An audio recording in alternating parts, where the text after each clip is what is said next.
I hit 3,000 subscribers. 3,000. That's a lot of people. I don't even know what to say anymore. I started this channel at like maybe 500 this year, quickly hit 1,000, and then hit 2,000 right after, and now we're at 3, and it's like, why do you keep doing this to me? I love you for it, but geez. So I asked for questions on my Instagram story. If you're not following me on Instagram yet, it's right here. I can never remember which one it is. It's on one of these corners. I picked like 10 of my favorite questions, consolidated a few of them, simplified some so I can get to as many things as you guys want to know as possible. Let's get into it. If I keep playing with my hair, I apologize. I used a new tool today and I'm trying to figure out what to do about it. First question I have is, what got you into content creation and what tips do you have for people who want to? I got into content creation from a pretty young age, actually. I started making stop motion videos with my American Girl dolls when I was like 12. So that was kind of my introduction into like video editing and content creation. I always grew up like watching YouTubers, and I always knew that that was something that I wanted to do. I just didn't really know how to do it, and it took me a while to like really be comfortable with sharing things like that. When I got into college, I kind of like really decided that this was the time that I wanted to try doing something like this. So I started making college videos, study videos, things like that, and then I got into K-pop, which got me even more into content creation and made me feel more comfortable with sharing things like that. Biggest tip for people who want to get into something like this, just start. I know it can feel super daunting, and it still feels really daunting to me at times. I mean, there's 3,000 people that want to watch this apparently. If you really want to do content and you want to start creating things like this, just start. You can start with your iPhone. Every MacBook comes with iMovie. There are tons of free editing softwares out there. You can use CapCut. I mean, TikTok has its own editing software now. There's so many resources available to you to just start creating, and don't let anyone tell you that you can't.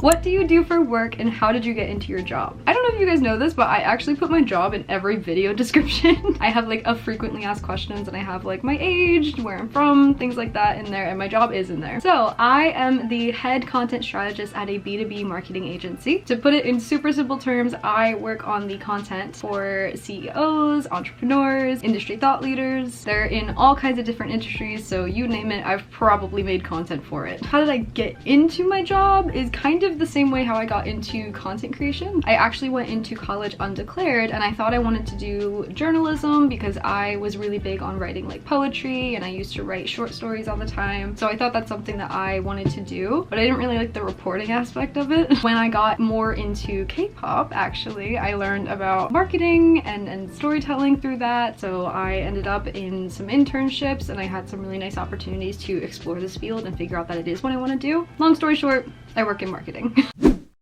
What is your favorite thing about creating content? Ooh.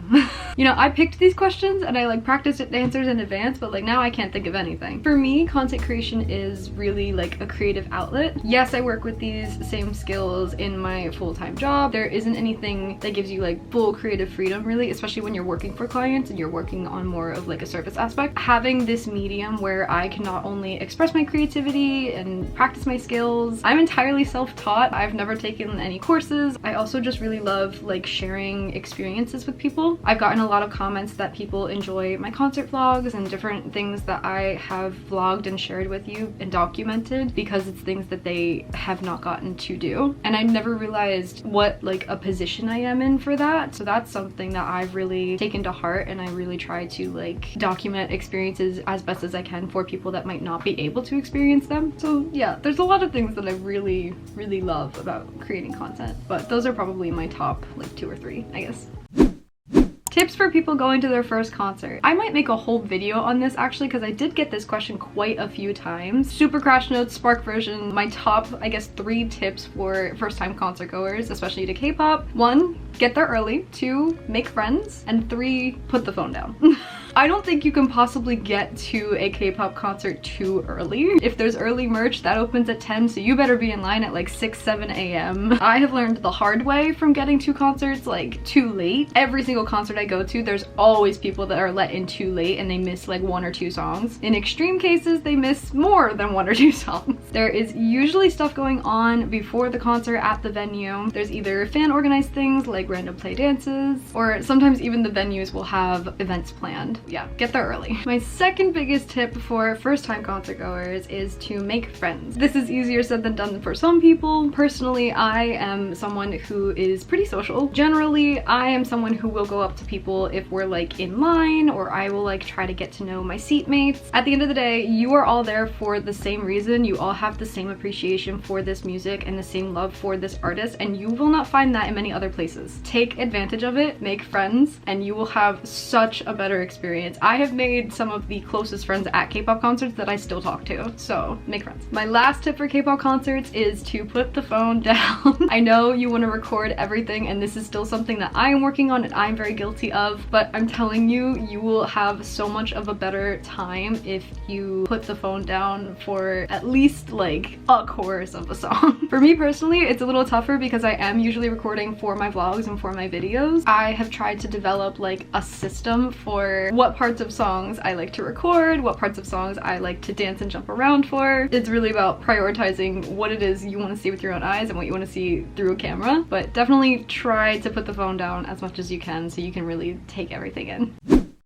How can you get good concert tickets? Another thing that is probably going to be an entire different video because I got this question a lot as well. It really is based on luck, and I know people are so sick of hearing that, but it's true. There have been so many times where we don't get tickets for things. We're not just always constantly getting barricade and VIP and things like that. Like, I'm seeing 17 this weekend in LA because we couldn't get tickets to New York. You're not seeing a vlog of ticketing of 17 because it went that bad. General social media reminder, you only see what people want you to see. My friends and I are very fortunate to have had more positive ticketing experiences than not, but at the end of the day, it really is just all luck. Your internet is a factor, the device you're using is a factor. I do have some tips and tricks that I want to share in a separate video, so look out for that. But yeah, at the end of the day, it's mostly luck.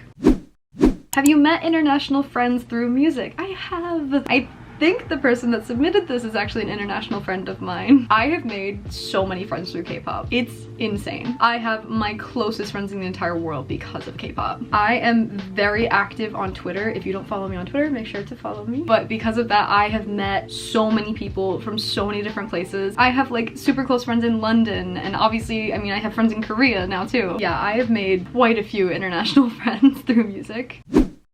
Will you travel abroad for a concert? Yes. I am someone that just like loves to travel. I've always wanted to travel and I've always said that, but traveling for concerts is even better. I will be going to the ATEEZ in London show. I'm so excited, I cannot even tell you. My friends and I talked about doing a Europe stop when they announced the North American tour. I have some close friends in London that I will be meeting for the first time ever, and I'm so excited. I'm also technically going for my birthday, which is like a week before. I will of course be vlogging, so look out for that.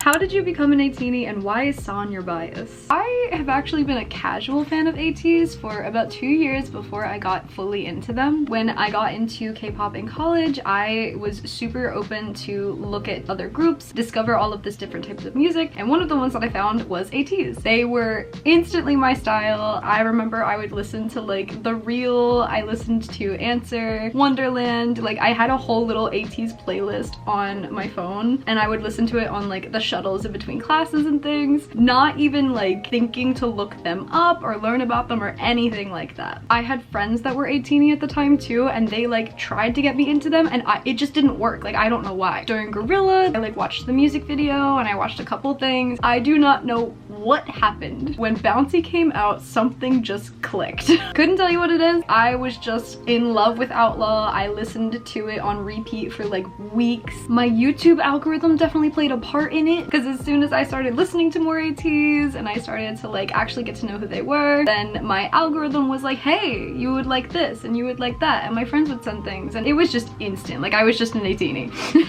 It was the most perfect time for me to get into them. I had just graduated college and I was feeling so much pressure. I was very lucky to have a job right out of college, but that was really stressful. It takes a lot for me to get into a group, and I truly never thought that I would get into another group after BTS. ATEEZ just didn't care about that. When it comes to San being my bias, I love the idea, and I truly believe that like your bias picks you and that they're like the person that you're most alike. Both of my biases just like decided that I was theirs.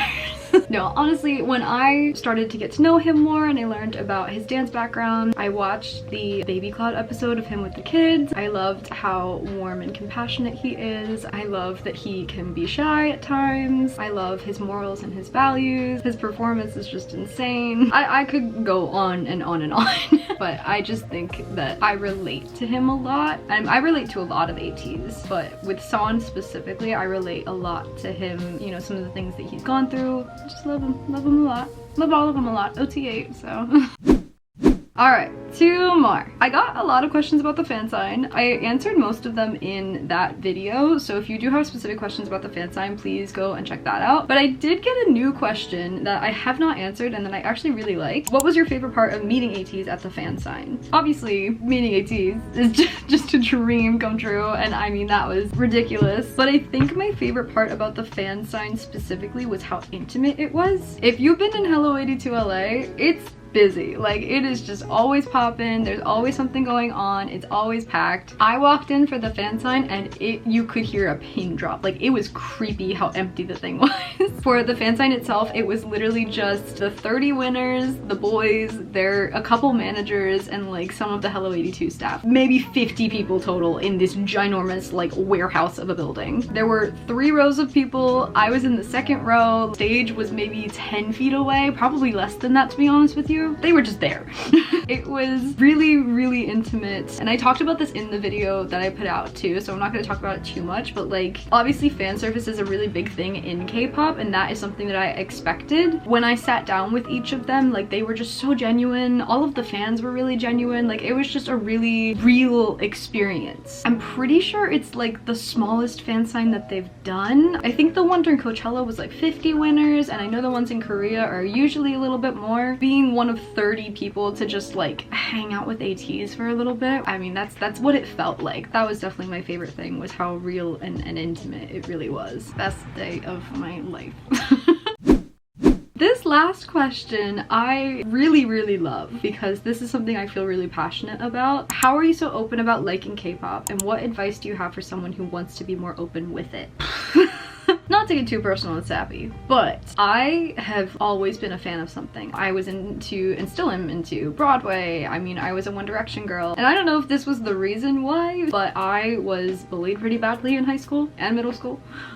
So I was always someone that was like more insecure about showing my interest, and I would definitely try to hide the things that I was interested in, that I was a fan of, because I didn't want to make it worse. When I got into college, I had the most like ridiculous mindset shift, and I think that was the best time for me ever to get into K-pop. At that point, it was more of like, this is something that makes me so happy, and it's become such a humongous part of my life that I don't really care if people don't like it, because I don't want people like that in my life. You know, like, if there is something that brings you so much happiness and it's not hurting anyone else, what's the problem with it? Life is too short, genuinely, to be worried about what other people think of you. And I think there's such a huge stigma and misrepresentation about fans in the media and society and culture in general, and it really sucks. And then with K-pop specifically, I mean, you have the racism, you have the xenophobia, you have a lot of different prejudice that is surrounding it on top of that stigma. How do you listen to music that you don't understand? What do you find attractive about them? What is the whole deal? I don't understand why I have to explain why I like something, and then other people that are other fans of Western artists or other things, that's just like accepted. I won't get too into this because like I could go on for hours about this.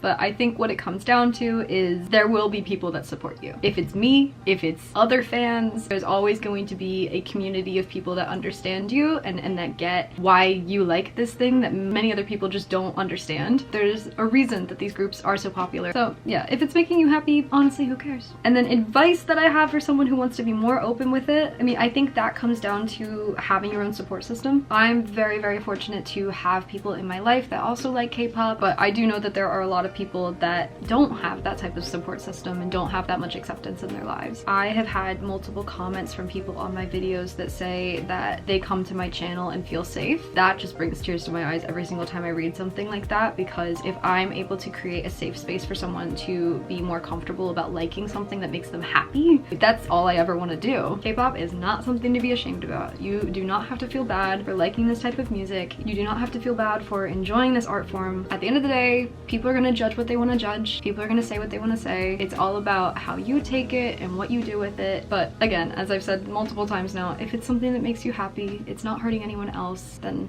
what's the big deal?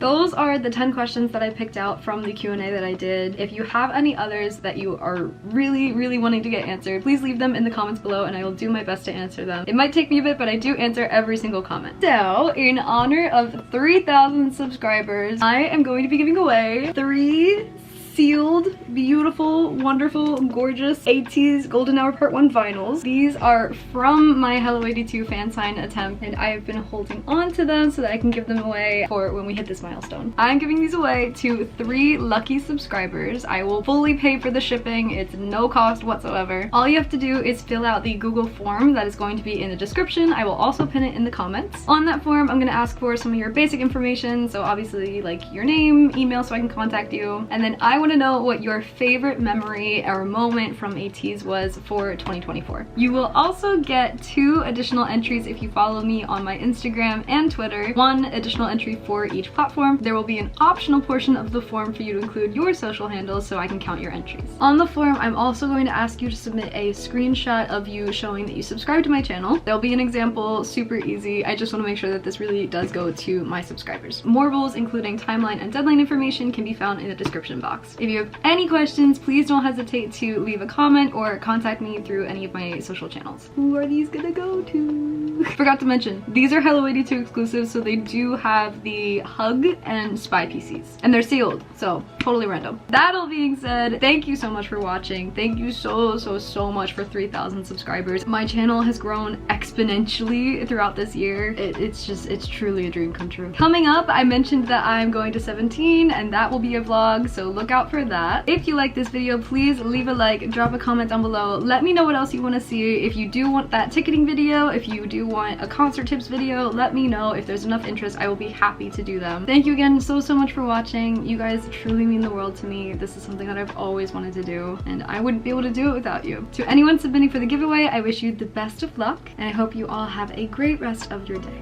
Hope to see you in my next video. Bye!